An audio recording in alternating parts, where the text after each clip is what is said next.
Welcome back. Kannada నటి హేమాశ్రీ హత్య ఎందుకు జరిగింది? భర్త సురేంద్రబాబే ఈ హత్యలో ప్రధాన నిందితుడా? ప్రేమించి పెళ్లి చేసుకున్న భార్యను ఎందుకు కడతేర్చాడు? హేమాశ్రీ హత్య జరిగిన తీరు అనుమానాలకు ఆజ్యం పోస్తోంది. Hemasri హత్యపై special story.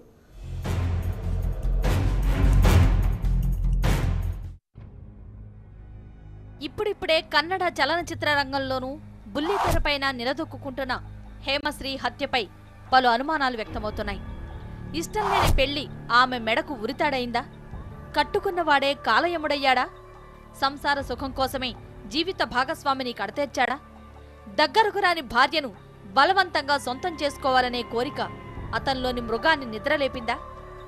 ఆమెను పొందేందుకు విఫలమై భర్త సురేంద్రబాబే ఈ హత్య చేశాడా? లేక హత్య జరిగే వరకు ఆమెను పొందేందుకు శతవిధాలా ప్రయత్నించి విఫలమయ్యాడా? హేమశ్రీ హత్యపై ఇప్పుడు అనేక అనుమానాలు ముసురుకుంటున్నాయి.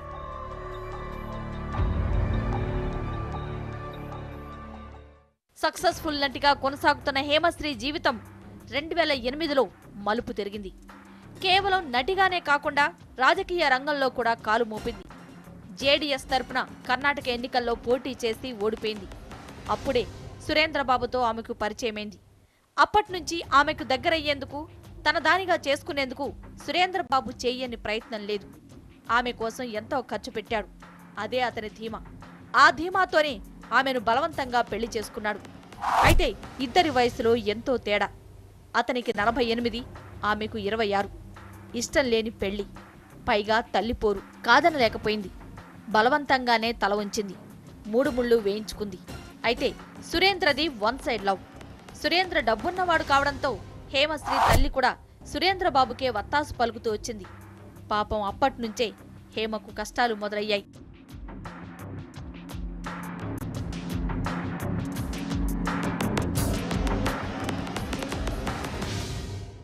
పెళ్లైన హేమశ్రీ సురేంద్రలు ఒకటి కాలేకపోయారు.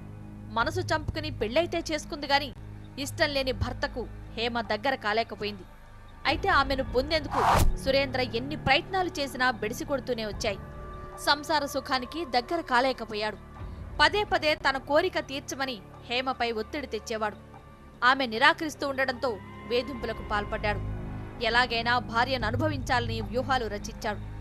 అతని ఆలోచనను హేమ పసిగట్టినట్లు ఆమె స్నేహితులు చెబుతున్నారు.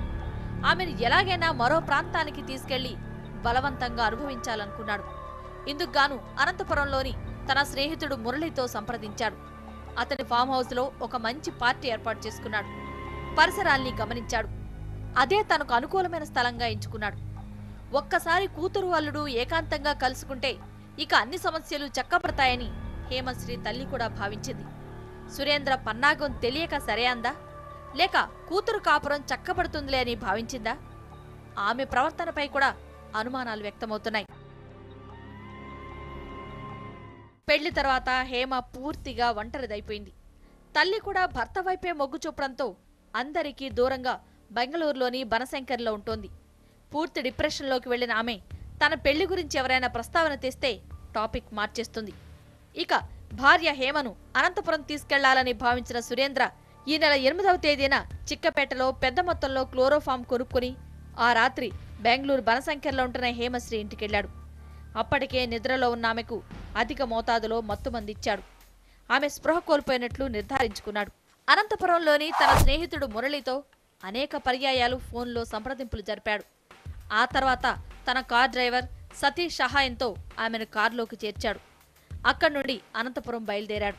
మార్గ మధ్యలో చిక్బళ్ళాపూర్ చేరుకోగానే ఒకసారి మురళికి ఫోన్ చేశాడు. మురళి స్నేహితుడు కృష్ణతో కూడా సురేంద్ర మాట్లాడాడు. నేను నా భార్య హైదరాబాద్ వెళ్తున్నాం. అక్కడ నా భార్య ఓ షూటింగ్లో పాల్గొనాల్సి ఉంది. మార్గమధ్యంలోని అనంతపురంలో కొద్దిసేపు సేద తీరేందుకు మురళి ఫామ్ హౌస్లో ఏర్పాటు చేసుకున్నాం. ఈ క్రమంలోనే మురళికి అనేకసార్లు ఫోన్ చేశా. అయితే అతను నా ఫోన్ రిసీవ్ చేసుకోలేదు. మురళి గారు పడుకున్నారు. ప్రస్తుతం నేను మురళి బెంగళూరులో ఉన్నాం. నీవు ఒక పని చెయ్యి, అనంతపురం వెళ్ళి లాడ్జిలో రూమ్ తీసుకోకూడదా? ఉదయం అనంతపురం చేరుకుంటా. అక్కడ నాకు తెలిసిన వారు కూడా ఎవరూ లేరు. దయచేసి మురళి ఫామ్ హౌస్లో నాకు ఏర్పాటు చేయకూడదా? సరే, మీరు అక్కడికే వెళ్ళండి. ఫామ్ హౌస్కి నేను ఫోన్ చేసి చెబుతా. అన్ని అనుకూలిస్తున్నాయని సురేంద్ర భావించాడు. చిన్నగా కారును బాగ్పల్లి బైపాస్ మీదుగా అనంతపురం వైపు మళ్లించాడు. అక్కడకు సమీపంలోని రెడ్డిపల్లి దగ్గరే మురళి ఫామ్ హౌస్ ఉంది. అక్కడికి చేరుకోగానే ఫామ్ హౌస్లో పనిచేసేవారు అతని దగ్గరకు వచ్చారు. కృష్ణ గారు ఫోన్ చేశారు కదా, మేము బెంగళూరు నుంచి వస్తున్నాం.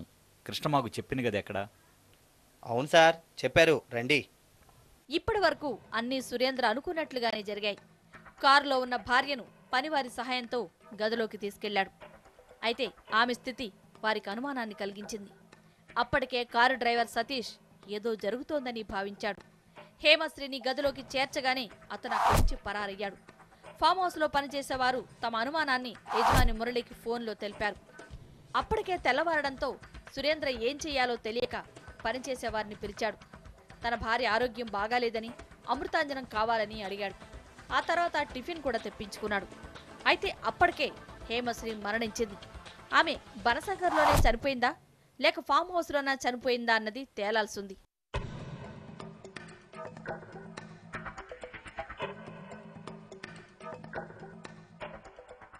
హేమ చనిపోయిందని నిర్ధారించుకున్న సురేంద్ర ఇక ఆలస్యం చేయకుండా మురళికి ఫోన్ చేసి తన కార్ డ్రైవర్ కారుతో సహా ఎక్కడికో వెళ్లిపోయాడని, ఫోన్ చేసినా తీయడం లేదని చెప్పి తనకొక కారు కావాలని అడిగాడు.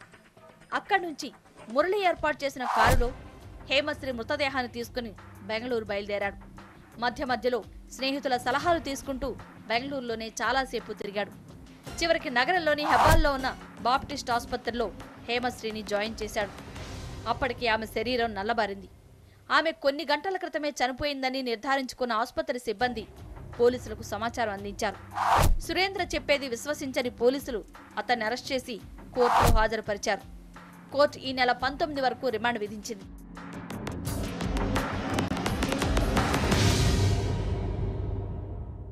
హేమశ్రీతో పెళ్లికి ముందే సురేంద్రకు 3 పెళ్లిళ్లయ్యాయని, 9 మంది పిల్లలు కూడా ఉన్నారని తరచూ హేమ తన స్నేహితుల వద్ద చెప్పుకునేదిట.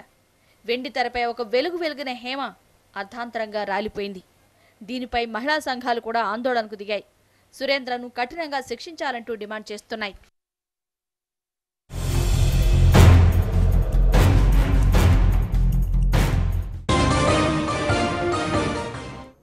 హైదరాబాద్ పాత బస్తీలోని మహంకాళి ఆలయంలో జరిగిన దోపిడీపై అన్ని కోణాల్లో దర్యాప్తు కొనసాగుతుంది. సంఘటనా స్థలంలో దొరికిన 4 వేలిముద్రలపై పోలీసులు ప్రధానంగా దృష్టి పెట్టారు. దర్యాప్తులో భాగంగా సెల్ ఫోన్ నెంబర్లపై కూడా నిఘా పెట్టారు.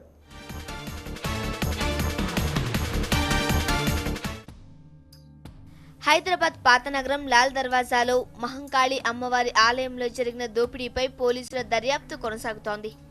ఆలయంలో లభించిన దొంగల వేలి ముద్రలపై పోలీసులు దృష్టి సారించారు.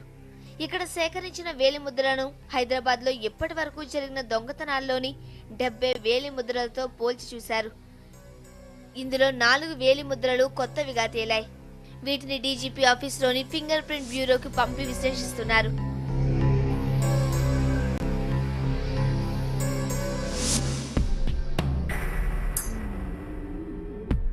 డెబ్బై మంది పాత నేరస్తుల జాబితాను పోలీసులు పరిశీలిస్తున్నారు. ఇందులో 15 మందిని విచారించే పనిలో పడ్డారు. మహంకాళి ఆలయంలో దొంగతనం జరిగిన 10వ తేదీ రాత్రి 11 గంటల నుండి తెల్లవారుజామున 3 గంటల దాకా చుట్టుపక్కల పనిచేసిన సెల్ ఫోన్ నంబర్లపై కూడా పోలీసులు దృష్టి సారించారు. సర్వీస్ ప్రొవైడర్లకు లేఖ రాసి వివరాలు తెప్పించుకుంటున్నారు. ఈ సంవత్సరం హైదరాబాద్లో 12 దేవాలయాల్లో దొంగతనం జరిగింది. ఈ దొంగలను పోలీసులు ఎప్పుడు పట్టుకుంటారా అని భక్తులు ఎదురు చూస్తున్నారు.